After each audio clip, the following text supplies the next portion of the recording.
a new journey. I guess we have 11 more days to reflect on the Sweet 16 and this past season, and but you're as good as your last game, and we're getting ready for a whole new look. Experience coming back, DeAmber, MCAT, Danielle. I look at a couple of wins over Vandy last year, which was the first time we'd beaten them, I think, at their place. I look at a Ole Miss win when we were without a key player. But I look at key wins, and I know that Channa Campbell and Danielle Rector were keys off the bench when Tyshika Grimes was out of a lineup. And I know that there were other players. DeAmber played a huge role coming in off the bench, and probably a couple of starts here and there, but her minutes were very valuable, both at a 1 and a 2 position. And so we have to look to those players for leadership relative to this system and relative to what it takes to win in the SEC.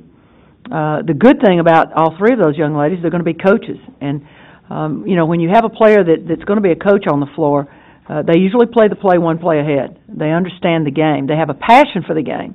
They know how to communicate the game better. And so that's great that we have that leadership in those three players. Katina Bett, who's the other player that has not, you know, that is returning from a standpoint but has not played, but she's played in the SEC. She's been with this team for, now this is her second semester, and so she understands what it's going to take to win. Now you put with that the junior college class. 3 of the junior college players have played together for a national championship the last 2 years. And so they're familiar with each other and they're used to winning.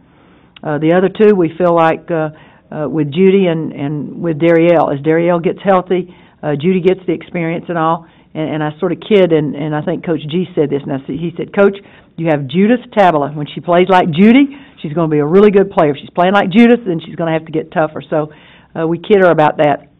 But we feel like that all 5 of those junior college players can make a contribution. Alicia is the other one.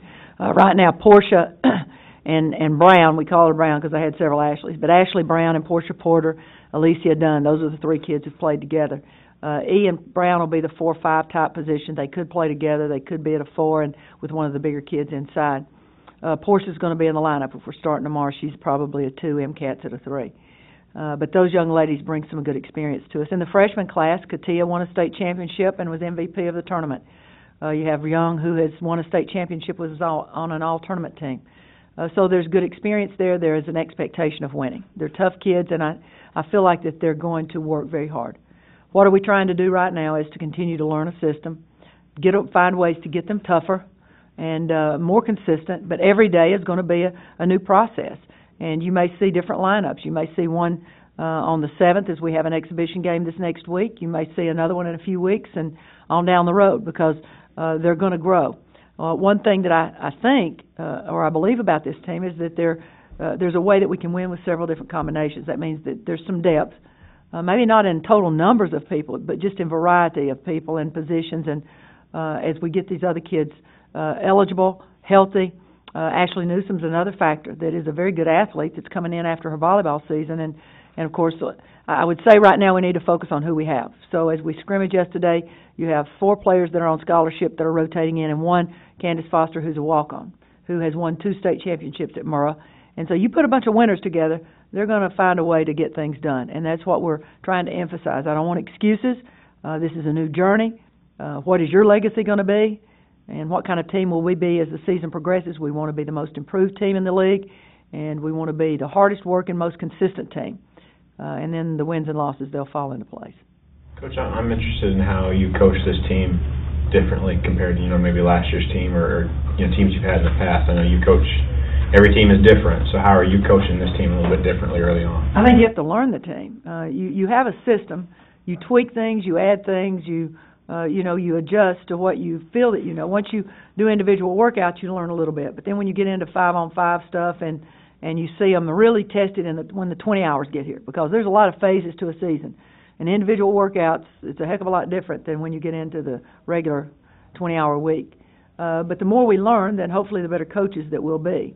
But that time is short-lived relative to when your first game is. And so, you know, you have to find a way to win with this group. I think that we can still do some multiple things as far as pressure. So we have a system in place that gives us enough of variety, I think, to adjust to other teams. What we have to do is we have to come off of ball screens better. When you had a team last year that had done the same thing for a couple of years, and then you had juniors and seniors, and there was familiarity with each other there, you know, they just got better. And I see this team as well getting better. But they didn't play together this summer. MCAT wasn't even around, and they're in summer school, and so they're just now starting to learn each other. And then, just the toughness, the rebounding. I saw some balance in our close scrimmage yesterday. I saw some things, with the 4 people in double figures, and then one that wasn't in double figures had 15 rebounds. And so, there's some balance and there's some, different looks. But, right now we're trying to as a staff, just continue to figure out how we're going to, what our substitutions are going to be, and then the depth of it, and then when to play them together. Because the young ones are going to have some time together with older players. You're not going to throw them all together at one time. I say young ones when you talk about freshmen. And so we're going to have to make sure that we balance that and let them, learn. It's going to be a day at a time. But we'll figure out how to do that and find a way to win with them. Of course, you only have one player in that's a senior, Mary Cat, but Deamber's been around long enough. She's almost a senior as far as up here in the leadership. She understands the game. Both of those young ladies, they're going to have to teach. But you know what? They're going to have to be tough. They're going to have to be tough because they're going to be checked. MCAT, they're not going to want her to touch the basketball. And Deamber, they're going to get in her stuff and rotate people on her and be very physical with her. And so she's going to have to be able to handle that. Right now, we're not coming off the ball screens as tight as we need to. And then rebounding, I see offensive rebounding. We're going to have to do a better job offensively rebounding. We're going to have to do a better job helping team defense, just how to keep people from getting the touches in the paint, and then how to contest shots. And then when you get hit, when it gets tough, when you get tired, when things aren't going your way, you miss a couple of shots, how are you going to keep pushing? And so that toughness factor is going to be, it'll define us as the season progresses. Impressions of Portia? Some good things. And Portia has a lot of emotion. And I think that she'll be a player that can shoot the three, that can shoot the jump shot, that can get it to the rim. She can rebound. She can defend.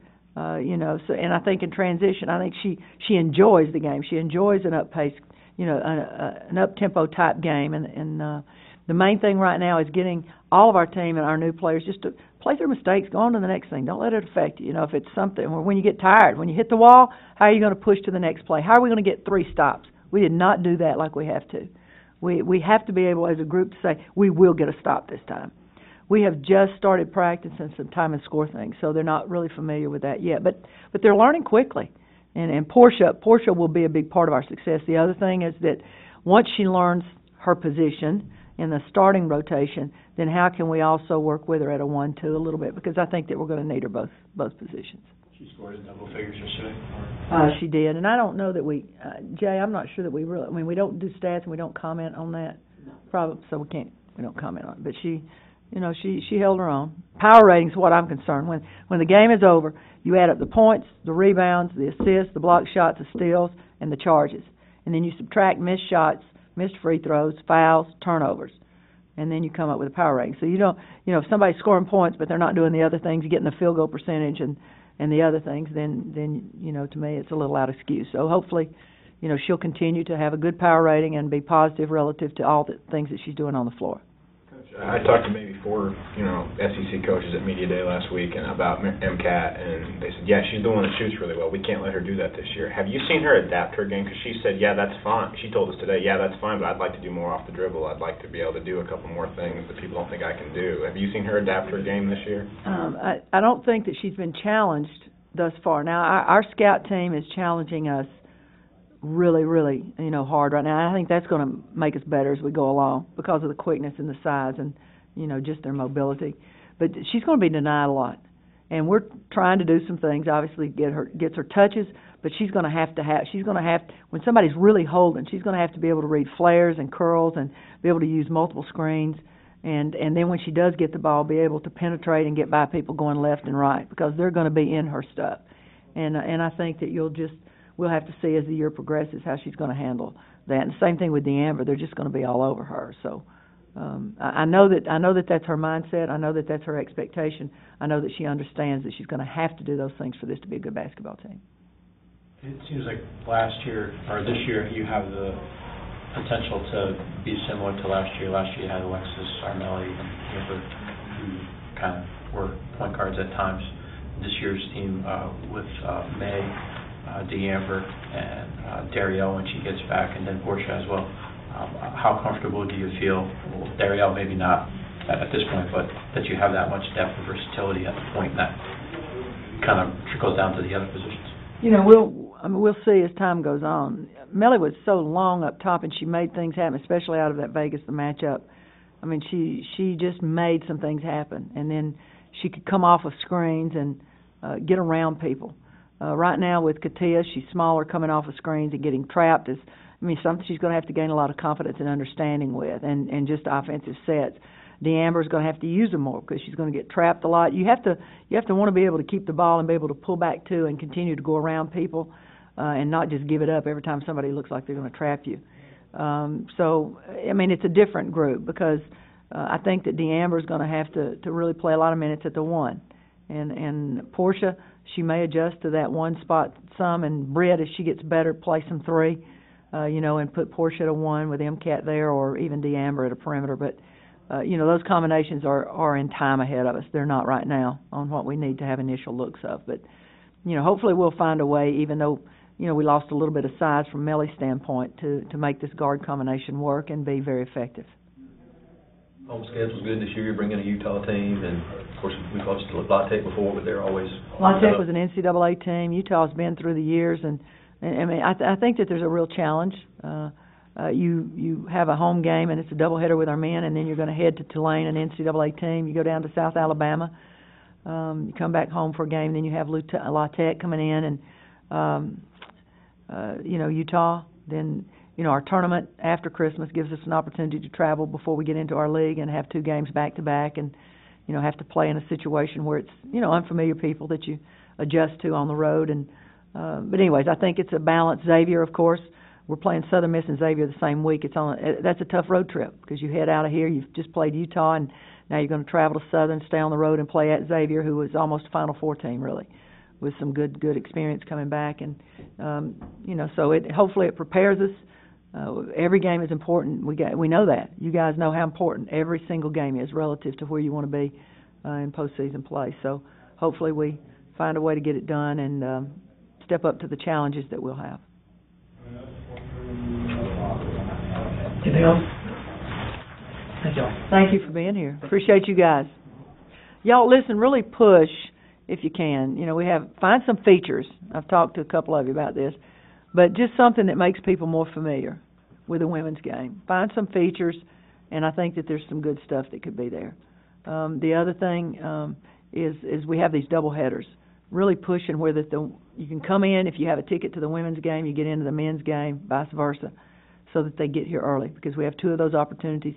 And then on the day of our football championship day, our game's at 1, and the championship game's at 4. So anything you guys can do to help us get some folks in the stand, that surely makes a difference relative to our success, and we appreciate you. Anything we can do to help you, let us know.